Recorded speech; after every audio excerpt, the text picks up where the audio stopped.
Bonjour et bienvenue chez Français pour tout le monde. مرحبا بكم في قناة الفرنسية للجميع. On a aujourd'hui une analyse complète et bien détaillée de la boîte à merveilles pour bien préparer à l'examen régional.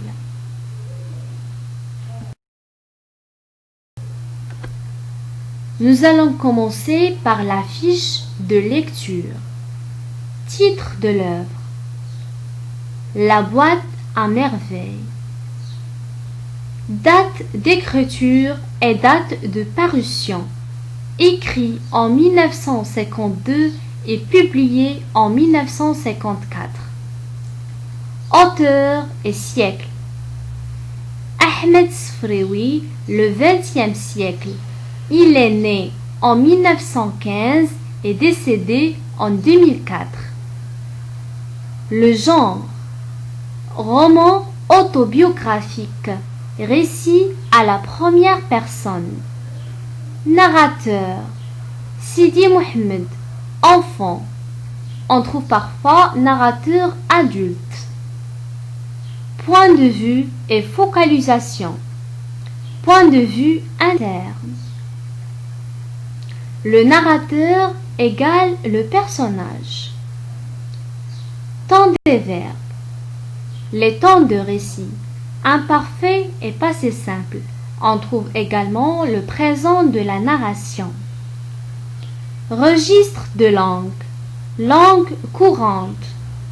Nombre de chapitres. 12 chapitres. Âge du narrateur: 6 ans.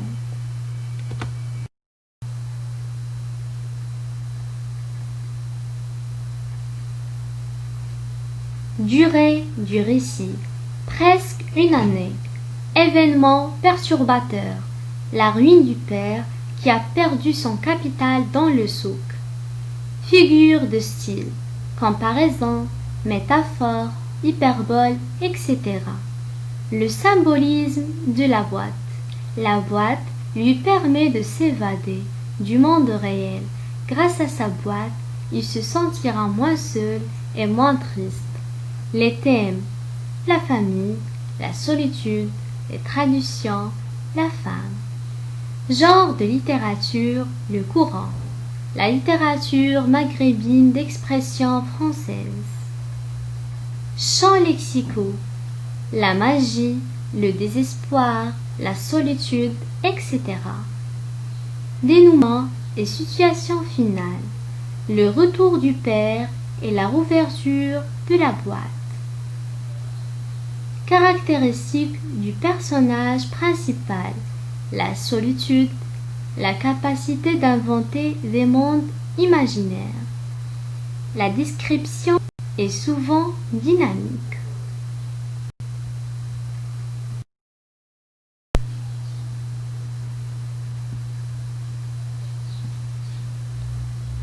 Ce schéma, il va nous expliquer les lieux principaux. Donc, on a le bain. C'est un lieu de malaise pour Sidi Mohamed. Il représente pour lui l'enfer et l'angoisse. Le Msid, c'est un espace où Sidi Mohamed se sent seul. C'est un endroit où se rassemblent toutes les traditionnelles religieuses. C'est un lieu de souffrance et la délivrance. Dar Chouafa, c'est un espace clos, symbole de la solitude pour le petit Mohamed. Elle représente pour lui la solitude. Sanctuaire, il représente l'ignorance pour les femmes.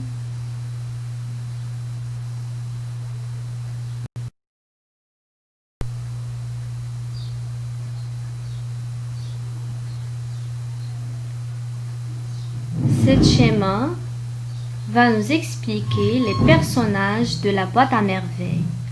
On a Dar Chouafa. Tante Kenza, c'est la Chouafa. La famille du narrateur. On a Sidi Mohamed, c'est le narrateur. Ma'allem Abslam, c'est un tisserand et c'est le père de Sidi Mohammed. Lalla Zoubida, c'est la mère de Sidi Mohammed. Famille numéro 2, on a Driss L'Ouad, fabricant de charrues. On a Rahma, sa femme. On a Zineb, leur fille unique. Famille numéro 3, Fatma Bzouia et son mari, Allal, le jardinier. Les voisins du quartier. On a Abdullah, l'épicier. Sidi Mohammed Ben Tahar, c'est le coiffeur. L'école coranique. On a Al-Fqih et Azzouz, Hammoussa, le camarade de Sidi Mohammed. D'autres personnages. La famille de Lalla Aïcha. Lalla Aïcha, c'est une amie de Lalla Zoubida. Moulay Al-Harbi, Babouchier, et c'est le mari de Lalla Aïcha. Khadija, sœur de Lalla Aïcha. Allal, fournier, mari de Khadija. Famille de l'oncle Uthman. On a l'oncle Uthman, Lalla Khadija, sa jeune femme. Mbarka, c'est une esclave. D'autres personnages. Abdelkader, c'est un ex-associé de Moulay Al-Harbi. Zhour, voisine de Lalla Aïcha. Si Abdelrahman, c'est un coiffeur. Lalla Fatouma, caissière du bain-mort. Salama, la marieuse. Sidi Al-Harrafi, c'est un voyant. Et on a Driss, apprenti chez Ma'allem Abslam.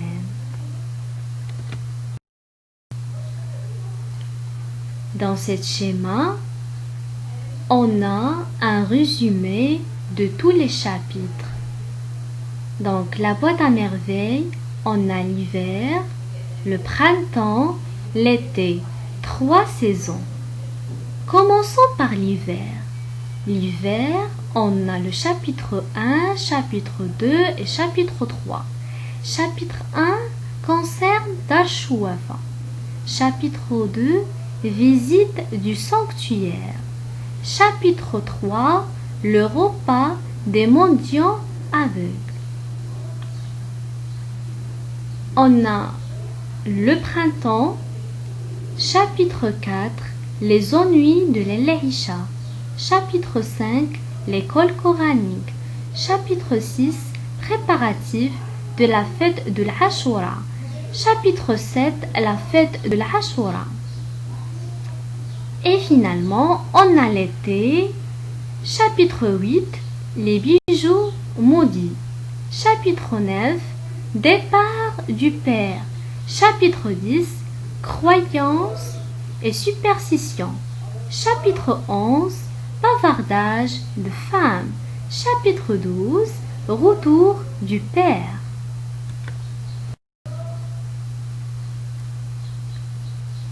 Et passons maintenant à l'explication des chapitres. Chapitre 1. Le narrateur adulte, miné par la solitude, commence son récit pour mieux comprendre sa solitude, qui date depuis toujours. Il présente ensuite les locataires de Dar Chouafa. Lalla Kenza, la voyante, au rez-de-chaussée. Driss L'Ouad, sa femme Rahma et leur fille Zineb au premier étage. Et Fatma Bzouia au deuxième étage. Elle évoque le souvenir du pas mort et de sa boîte à merveilles, où les objets qui s'y trouvent lui tiennent compagnie. Puis, il relate le souvenir d'une dispute entre sa mère et Rahma. Chapitre 2. En revenant du Msid, le narrateur retrouve sa mère souffrante. Lalla Aïcha, son amie, vient lui rendre visite et réussit à la convaincre de rendre visite à Sidi Bourad. À la fin de cette visite, Sidi Mohammed est griffé par un chat. Fatigué, le petit enfant ne va pas au Msid et lui décrit les matinées à la maison, tout en évoquant l'origine de ses parents et le souvenir de Driss, l'apprenti de son père. Chapitre 3. Le narrateur raconte sa journée en Msib.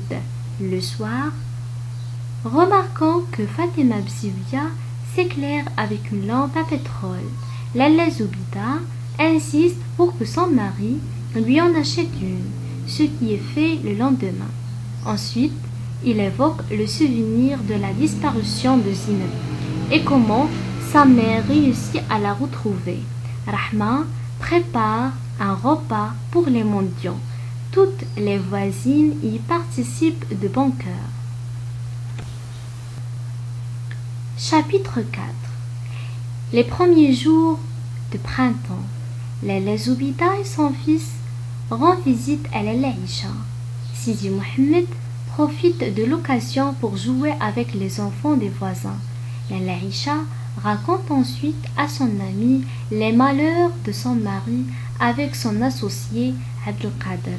Le lendemain, la mère rapporte ce récit malheureux à son mari. Celui-ci va évoquer devant le petit Sidi Mohammed le souvenir d'Abdullah l'épicier qui racontait des histoires. Chapitre 5. Un mercredi, le frère explique à ses élèves ses projets pour Ashura. À la maison, Lalla Zoubida ne se fatigue pas à raconter les malheurs de Lalla Aïcha à Fatima, puis Rahma leur faisant promettre de garder le secret. Ensuite, le narrateur relate le souvenir de la mort de Sidi Mohammed Ben Tahar. Ayant assisté à la scène, le petit enfant fait un cauchemar la nuit. Chapitre 6. Pendant les préparatifs pour Ashura au Msid, le frère organise le travail et forme des équipes. Le petit Sidi Mohammed est nommé chef des fruiteurs. Le matin suivant, il accompagne sa mère à la Qessaria pour acheter un nouveau gilet. De retour chez lui, Sidi Mohammed se dispute avec Zineb. Sa mère se met en colère. Triste et pris de faim, le petit enfant plonge dans ses rêveries. Le narrateur nous rapporte ensuite l'histoire de Lalla Khadija et son mari, l'oncle Uthman, racontée aux voisines par Rahma. Chapitre 7. La veille de l'Ashura, les femmes s'achètent des tambours et Sidi Mohammed une trompette. Il participe en Msid aux préparatifs de la fête. Le lendemain, il accompagne son père chez le coiffeur. Il écoute sans intérêt les conversations des adultes. Chapitre 8. Après l'Ashura, la vie retrouve sa monotonie. Mais avec les premiers jours de chaleur, la mère déclare la guerre aux punaises. Un jour, le père du narrateur décide d'amener sa femme et son fils au souk des bijoux, Qessaria, pour acheter des bracelets. Accompagnée de Fatma Bzouia, la famille du narrateur arrive au souk des bijoux, mais le père se retrouve le visage tout en sang. Après une bagarre avec un courtier, Lalla Zoubida, superstitieuse, ne veut plus ses bracelets. Elle pense qu'ils portent malheur.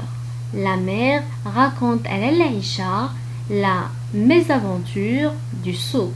Sidi Mohammed tombe malade. Chapitre 9. Le père a perdu tout son capital et décide de vendre les bracelets et d'aller travailler aux environs de Fès.